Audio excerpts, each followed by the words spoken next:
Olá, hoje nós vamos aprender a fazer uma regressão logística.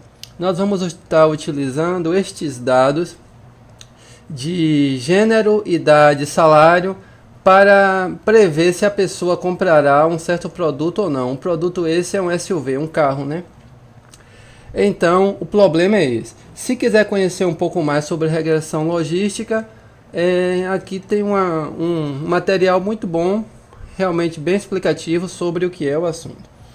Vamos começar com a nossa codificação da seguinte forma. Vamos precisar primeiro importar as bibliotecas que eu vou estar trabalhando para fazer essa regressão, que é NumPy, Matplotlib, que eu não vou nem precisar de Matplotlib, que eu não vou estar plotando o gráfico, e isso aí. Primeira coisa que eu vou fazer após isso é importar os dados. Que dados são? Esses dados aqui, ó, que são os dados que eu tenho aqui. É o gênero, o ID do usuário, a idade, o salário estimado, e aqui a opção se ele comprou, compra ou não. A partir disso daqui nós vamos estar criando um modelo que vai estar prevendo, a partir da idade e do salário, se o usuário vai fazer, se o usuário tem a tendência, tem a probabilidade de comprar ou não esse SUV. Então, a primeira coisa que nós vamos fazer é importar esses dados. Importaremos esses dados da seguinte forma. Dataset. Então aqui é o seguinte, eu vou explicar como é. Deixa eu rodar aqui, Ctrl Enter. Já importei as bibliotecas e vou mostrar para vocês como é que ficou o dataset.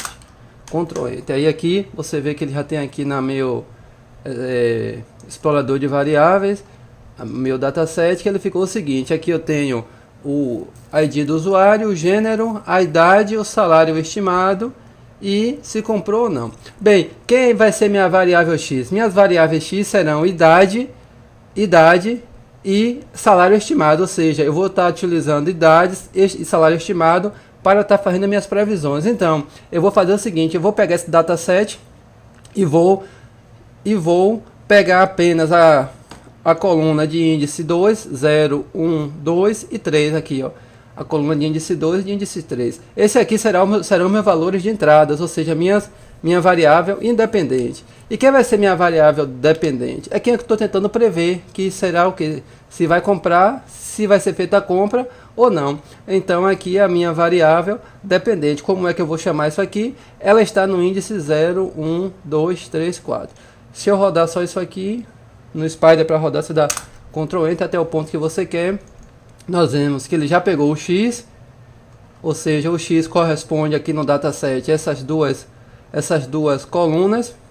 E veja também que já pegou o Y, que corresponde no dataset a última coluna aqui. Feito isso agora, nós vamos fazer o seguinte.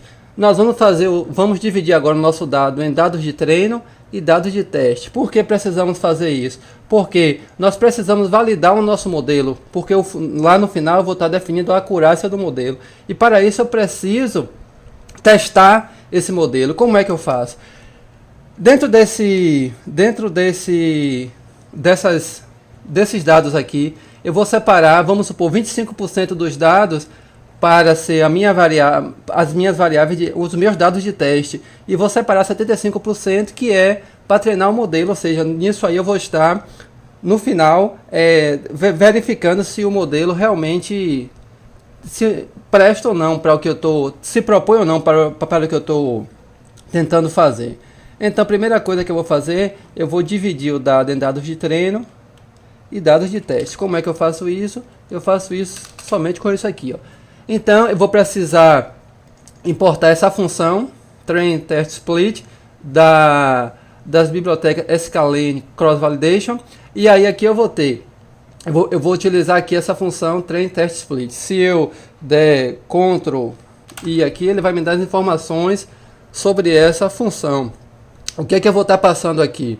Eu vou estar passando aqui os meus dados originais, o x, que é a variável independente, y, que é a variável dependente, e vou estar dizendo qual será o tamanho das minhas variáveis de teste. Ou seja, eu vou pegar 25%, eu tenho 400 valores, vou pegar 100 valores para poder servir de teste, e 300 valores daquele eu vou ter como meus dados de treino. Como eu posso ver aqui, ele vai me voltar o X do treino, o X do teste, o Y do treino e o Y do teste. Se eu rodar isso aqui, é só selecionar aqui e dar Ctrl Enter. Vou aqui na minha variável, no meu explorador de variável. E o random state, isso daqui eu estou colocando 0 porque quem for repetir o meu tutorial para dar os valores iguais.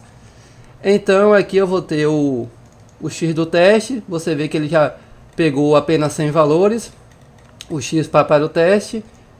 E o X para o treino ele vai pegar 300 valores. Ou seja, eu treinarei o meu modelo com 300 valores e testarei ele com 100 valores. Porque é sempre bom você estar testando o seu modelo para ver se ele funciona ou não.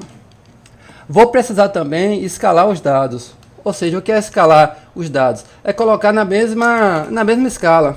Porque, por exemplo, se você for ver aqui o dataset, idade e salário são variáveis diferentes. Então, o que é que eu faço? Eu vou estar escalando esses dados para que ele fique dentro de uma margem de valores iguais, de valores iguais à margem máxima e mínima, para não ficar essa discrepância de uma variável e outra. Uma forma de fazer isso, por exemplo, é aquela em que você pega o máximo valor e divide todo mundo pelo máximo valor. E aí você normaliza. Aí aqui eu vou estar utilizando o Standard Scalar, que é uma classe aqui da biblioteca Scalene Preprocessing. Aí aqui eu vou criar um SCX, vou chamar aqui a classe Standard Scalar. E aqui eu vou dizer, ó, que o Xtrain você vai fazer uma transformação SCX Fit Transform em Xtrain.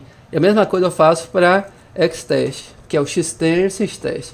Quando eu rodar essa parte aqui do código, você já vai ter.